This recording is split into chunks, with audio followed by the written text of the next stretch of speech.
Good morning, students. Welcome. Now, this is the last part of our chapter number 11, that is force and pressure.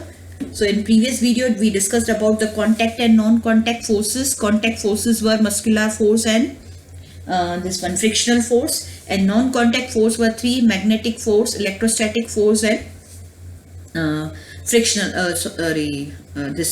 gravitational force. Yeah. Now we will be discussing of our other next topic, that is pressure. Now pressure, what is pressure?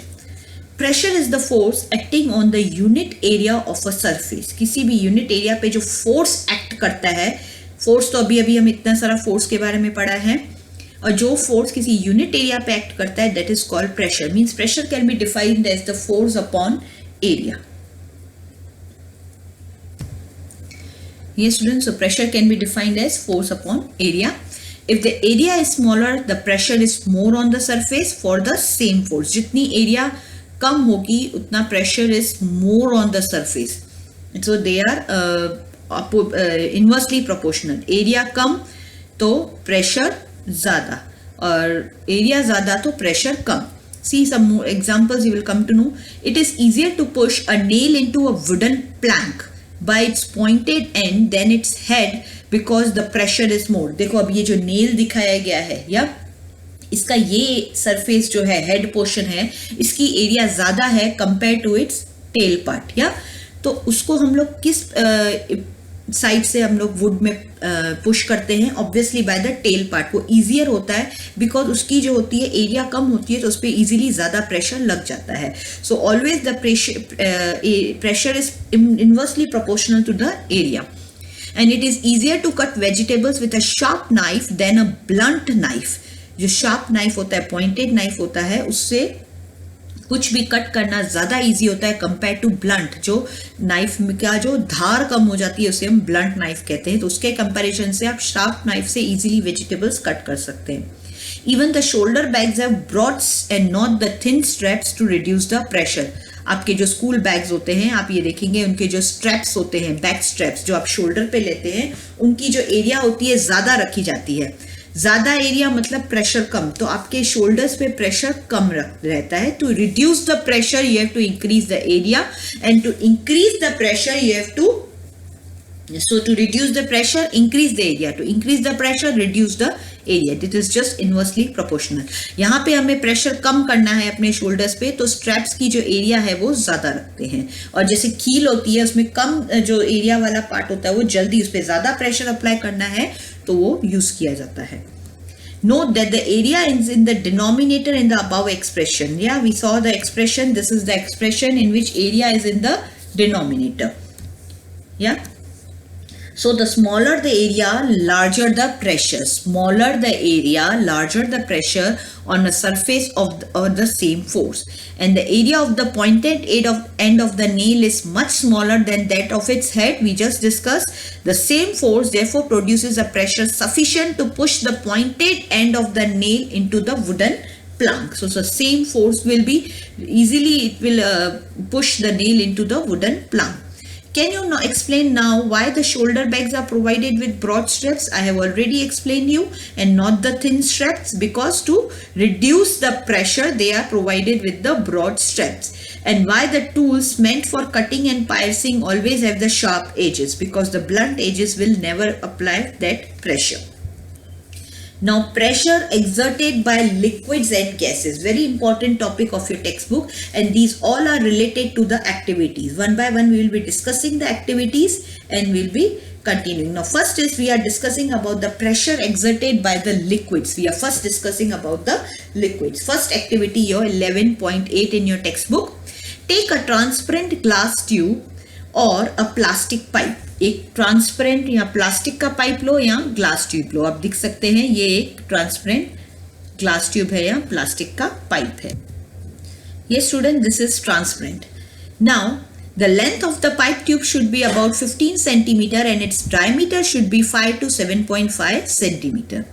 Also take a piece of thin sheet of a good quality rubber. आप नीचे देख सकते हैं एक rubber उसको लगाया गया है. Stretch the rubber sheet tightly over one end of the pipe. Stretch, उसको एकदम से टाइटली फिक्स करना है बलून के जैसे. Hold the pipe at the middle, keeping it in a vertical position. Straight रख के, आप फिगर में एग्जैक्टली क्लियर है, उसे मिडल से पकड़ना है और उसको वर्टिकल पोजिशन में रखना है. Ask one of your friends to pour some water in the pipe. पहले जो पाइप है उसको डायरेक्टली आप पकड़ो, आधा पानी से भरा हुआ है आप देख सकते हैं, और उसको इस तरह से पकड़े रखो. फिर क्या करो, आप अपने फ्रेंड को पूछो, कहो कि उसमें और पानी डाले पाइप में. दस the rubber sheet bulge out. आप रबर शीट में डिफरेंस देखो. पहले जब पानी कम था तो रबर शीट इतना ज्यादा बल्ज नहीं हुआ था, उसका एरिया इंक्रीज नहीं हुआ. बट जब उसमें पानी फिल किया ज्यादा लेवल पे, पहले पानी का लेवल यहाँ पे है फिर यहाँ पे है, तो आप देख सकते हैं रबर शीट में एक बल्ज आ गया, वो इंक्रीज हो गया. सो कैन यू से व्हाई? क्योंकि या क्या हुआ ना, I will just explain you. पानी डालने से प्रेशर बढ़ गया उसके बॉटम में ट्यूब के, और वो जो ट्यूब में रबर लगा हुआ था इसलिए वो बल्ज हो गया.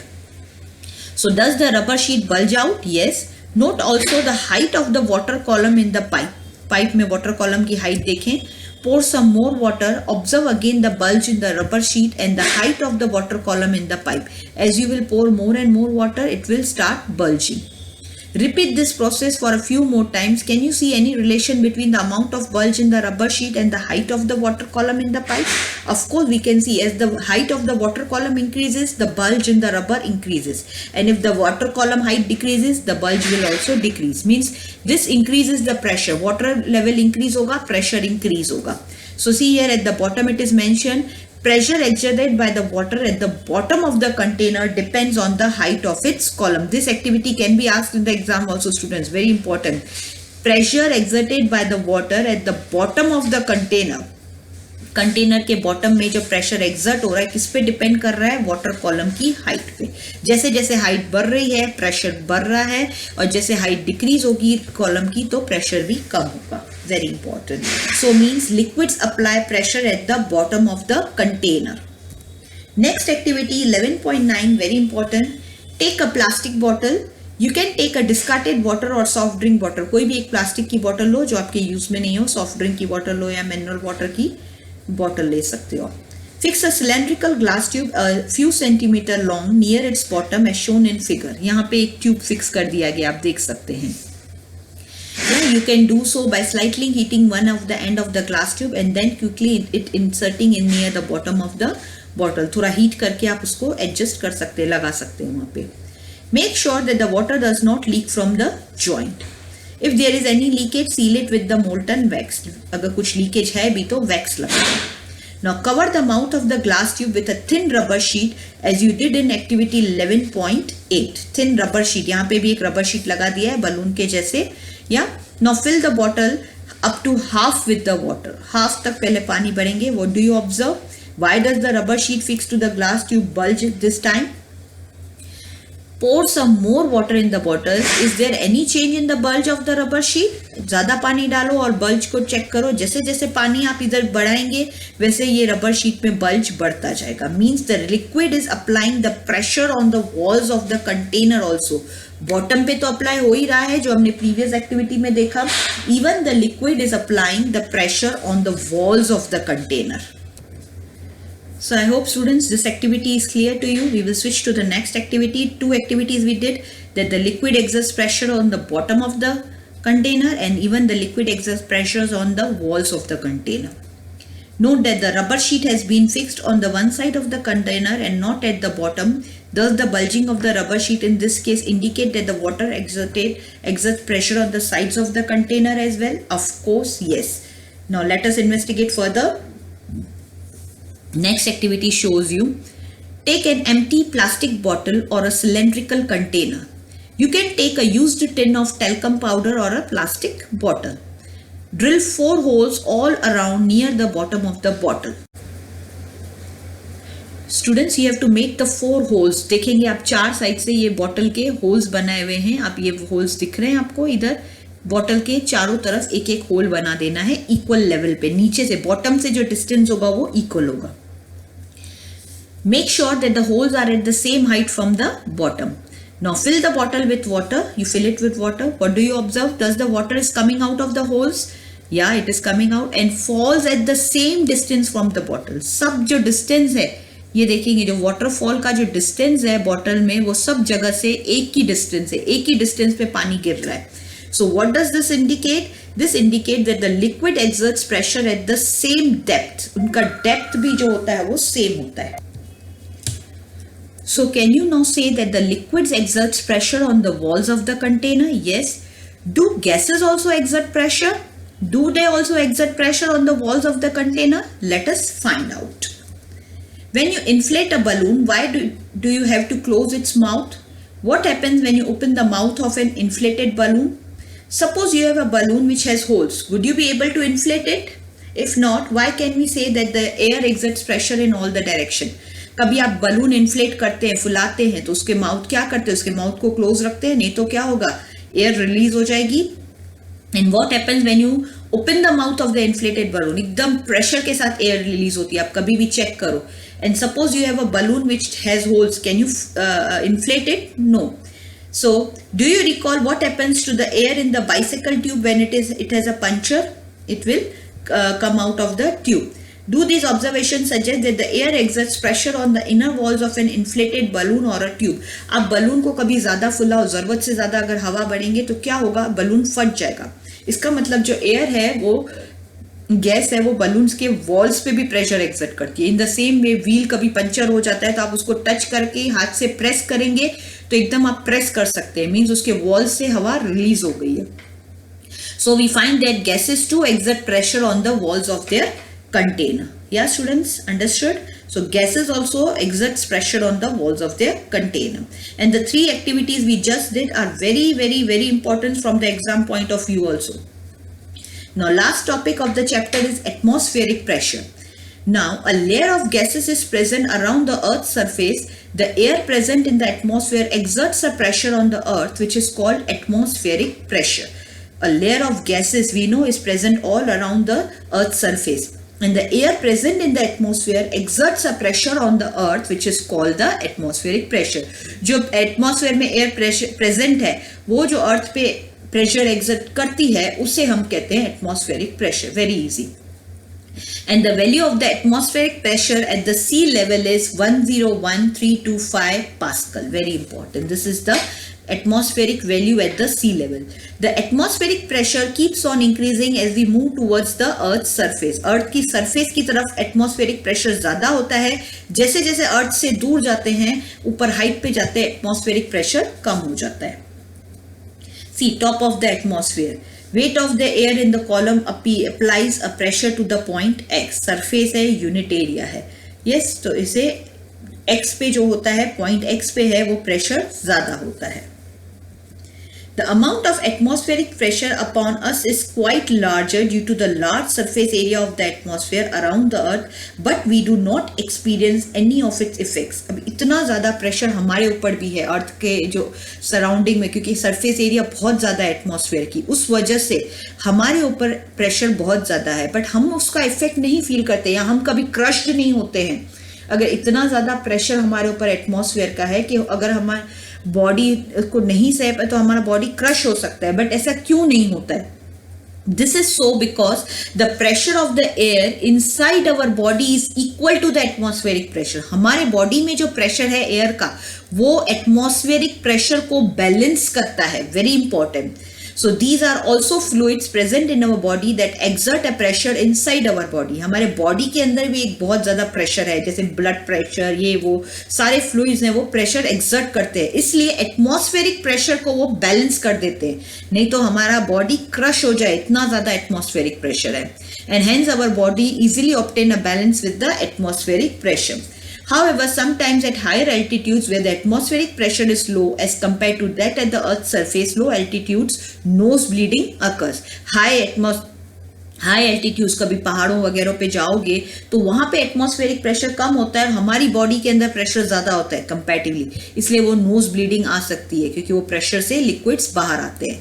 This is so because at that time the blood pressure in our body becomes higher than the atmospheric pressure around us.